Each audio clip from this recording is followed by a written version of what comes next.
युवा शक्तीचा विजय असो, गाव एकजुटीचा विजय असो।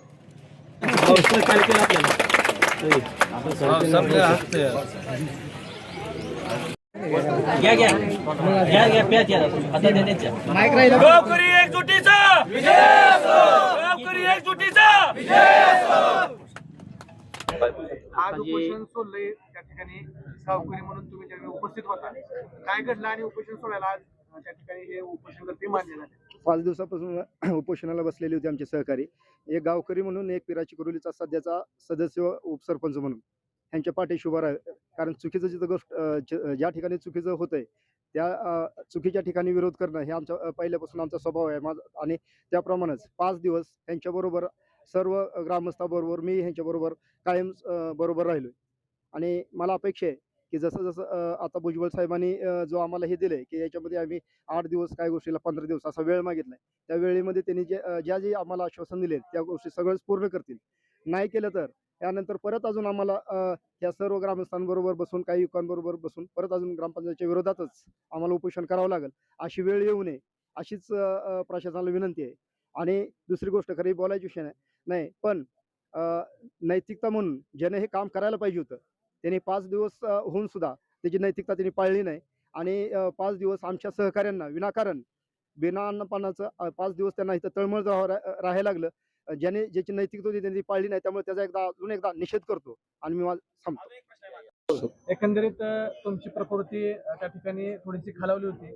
गावकऱ्यांनी तुम्हाला उपोषण सोडा अशी त्या ठिकाणी विनंती केली, परंतु उपोषण सोडलं नाही. आज उपोषणाच्या 5व्या दिवशी प्रशासनाला तुम्ही काय विनंती केली? आम्ही आमच्या मागण्या मान्य करा अशी विनंती केली होती. आणि इथं जे काय भ्रष्टाचार झालाय खरंच झालाय असं तुम्हाला एका निष्पन्न झालं तर तुम्ही प्रशासनाला कारवाई करायला लावणार? की प्रशासनाच्या कायद्याने काय कारवाई असेल ती त्यांना करायला भाग पाडू आम्ही.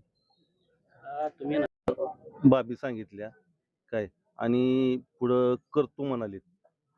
त्यांना बी वेळ मागितलाय त्यांनी थोडा. किती दिवस वेळ मागितला? आता काय काय गोष्टी 8 दिवसात करतो म्हणून सांगितलेत. काय तर समित्या नेमायच्या, त्या समित्यांना नेमायसाठी त्यांना बी काय तर 8 दिवसाचा कालावधी दिलाय त्यांनी. तर त्या कालावधीमध्ये पूर्ण नाही झालं तर पुन्हा आंदोलन करणार? हा, त्या कालावधीत जर त्यांनी आम्हाला नाही काही सांगितलं तर त्या ह्याच्या पुढे आम्ही आंदोलन करणार. प्रशासनाला खरं तर तुमचं उपोषण सोडण्यासाठी यश आलंय असं म्हणावं लागेल. काय नेमकं तुमच्या दोघांचं संगनमत ठरलं आणि आज उपोषण सोडायला तुम्ही तयार झाला? आमच्या ग्रामपंचायतच्या भ्रष्टाचारासंदर्भात जे मागण्या होत्या टोटली 19 मागण्या. त्यामधील ग्रामसेवक साहेब असतील यांनी आम्हाला जे आम्ही हिशोब मागितला होता सर्व पासबुक असेल किंवा ग्रामपंचायत इतर कामकाजा त्याने आम्हाला ऑलरेडी आता दिला आहे. मी मीडियासमोर तो दाखवू शकतो. राहिला विषय दुसरा, जे इतर जे आता पत्र दिलंय त्यांनी बाबा आम्ही जे मागण्याची कारवाई 10 दिवसात करतो. ग्रामपंचायत जो प्रशासक नेमलाय त्याची कारवाई पदाच्या 8 दिवसात करतो म्हणून त्यांनी आम्हाला लेखी निवेदन देणार आहेत. राहिला दुसरा प्रश्न, जो कामकाज आहे ग्रामपंचायतचं ज्या मागण्याचं ते आम्हाला ते 10 ते 15 दिवसात या समस्याचं निवारण करतो म्हणून सांगितलंय. अजून बी याच्या पुढे जाऊन सांगतो, या जर दगाफटका झाला तर गावातले जो युवक जनता आहे, आपला जो वर्ग आहे त्यांना घेऊन अजून तीव्र आंदोलन मी पुढच्या 15 दिवसात करणार आहे, अशी मी प्रशासनाला ग्वाही देतो. याच्यावरती समाधान आहात का तुम्ही? आता यांनी आपल्याला जे दिला यावर आपल्या मागण्या बघू ना. 15 दिवस त्यांना टाइम दिलाय आपण. जर आपल्या टायमाच्या आज जर हे नाही झालं कारवाई ग्रामपंचायतवर किंवा ग्रामपंचायतच्या सदस्यांवर जर भ्रष्टाचाराची नाही झाली तर आहेच ना पुढे गोल्डन मैदान जवळ. तुम्हाला वाटतं का चौकशी निपक्षपातीपणे होईल असं वाटतं तुम्हाला? आताच्या तर यांच्या ह्याच्यावरून वाटत नाही की चौकशीने पक्षपाती होईल, कारण आम्हाला बाहेरचे अधिकारी पाहिजेत. आम्हाला पंढरपूर तालुक्यातील भ्रष्टाचार झालेला एकही अधिकारी नको. बाहेरच्या तालुक्यात अधिकारी द्या, त्यावर आम्ही समाधानी असेल. आणि त्यांच्याकडून जे कामकाज झाले त्यावर आम्हाला ऑन दी स्पॉट सखोल चौकशी व्हावी ही आमची मागणी आहे. प्रशासनाची सकारात्मक भूमिका आहे बाबा. याच्यामध्ये त्यांच्या मागण्या आहेत ते लोकशाही पद्धतीनं त्यांनी रितसर लेखी दिलेल्या आहेत. त्या पद्धतीनं काही चर्चा झाली, कालही झाली, आजही चर्चा झाली. ती सकारात्मक चर्चा झाली. एकमेकाच्या सामोच्चारानं गावाची शांतता सुव्यवस्था चांगली राखून त्यांच्या ज्या मागण्या आहेत त्या मागण्यासंदर्भात चौकशी करण्याचं ठरलेलं आहे. चौकशी कोणती चौकशी आणि ती काय निर्णय होईल ते होईल. कोणत्या मागण्या होत्या त्यांच्या?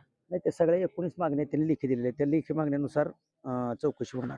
त्यांचं लेखी निवेदन दिलेलं आहे त्यांनी. मागण्या पूर्ण म्हणजे होणार असं त्यांना तुम्ही म्हणलं नाही, मागण्यासंदर्भात चौकशी होणार. चौकशी चौकशी समिती होणार. चौकशी आज समिती 5वा नेमली दिवस जाणार. कसा आवाज किती दिवस आहे 5वा दिवस? नाही, चौकशी समिती नेमली जाणार.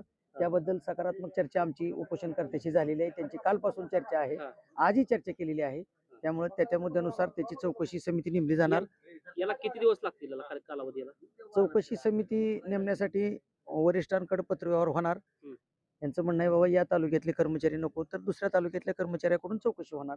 तर दुसऱ्या तालुक्यातल्या यंत्रणेकडून चौकशी होण्यासंदर्भात आमचे माननीय गट विकास अधिकारी अमोल जाधव साहेब यांच्या स्वाक्षरीनं आम्ही मुख्य कार्यकारी अधिकारी जिल्हा परिषद सोलापूर यांना कळवतो आणि ती कळवल्यानंतर बाबा दुसऱ्या तालुक्यातली चौकशी समिती येऊन चौकशी होईल. नाही 1 महिना 2 महिने किती कालावधी किती लागेल? नाही नाही, आम्ही 8 दिवसात कळवतोय शिवण्णा की बाबा अशा पद्धतीनं दुसऱ्या तालुक्यातली त्यांनी मागणी केलेली आहे. चर्चा झालेली आहे. उपोषणकर्त्यांनी ही सकारात्मक बोललेले आहेत. माननीय सरपंच मॅडम पण होत्या. जे काय असेल ते चौकशी सिद्ध होईल त्या पद्धतीने कारवाई होईल. पारदर्शक चौकशी होणार का? पारदर्शक चौकशी नाही का चौकशी समितीच नेमतोय त्याच्यानंतर त्यांचं कर्तव्य ते पारदर्शक होणार ना. 100% होणार. जे दोषी मते त्यांना कारवाई होईल. चौकशी झाल्यानंतर जे असेल ते हं. चौकशी समितीच्या अहवालावर ते ठरणार. पण आम्ही मुख्य कार्यकारी अधिकाऱ्यांना आमचे जाधव साहेबांमार्फत आम्ही पाठवतो पत्र. चौकशी समितीत कोण असणार? नाही तर ते वरिष्ठांचा निर्णय कोण कसे नेमणार ह्यांच्या मागण्याप्रमाणे यांचं लेखी निवेदन आहे. सरकारी दरबारात लेखी निवेदन जिल्हा परिषद गट पंचायत समितीकडे आहे. त्या लेखी याच्यानुसार ते ठरवणार ना. आता हे अधिकारी बाहेरच्या तालुक्यातलं नेमू नका. आता ते टेक्निशियन सुद्धा बाहेरच्या तालुक्यातलं नेमू. नाही सर्वच टीम बाहेरच्या तालुक्यातली असणार. जे ते आता चौकशी कशी करायची त्या विषया अनुषंगावर कोणी नेमायचे ते अधिकार वरिष्ठांना आहेत. ते वरिष्ठां त्या अधिकारात त्यांच्या ते संबंधित टीम नेमतील आणि ती चौकशी करतील. 5वा दिवस आहे एवढा वेळ का लागला म्हणजे त्यांच्यापाशी पोहोचायला तुम्हाला? नाही आम्ही परवापासून येतोय. मी स्वतः आलो काल. मी आजही आलो. ती भूमिकाच आहे आमची की सगळ्यांचं सामोपचारानं मिटावं हीच भूमिका आहे आमची. आणि त्यांच्या रास्त मागण्या आहेत ते सर चौकशी समिती झाल्यानंतर चौकशी आणि तिथे निर्णय होणार काय अडचण नाही. धन्यवाद.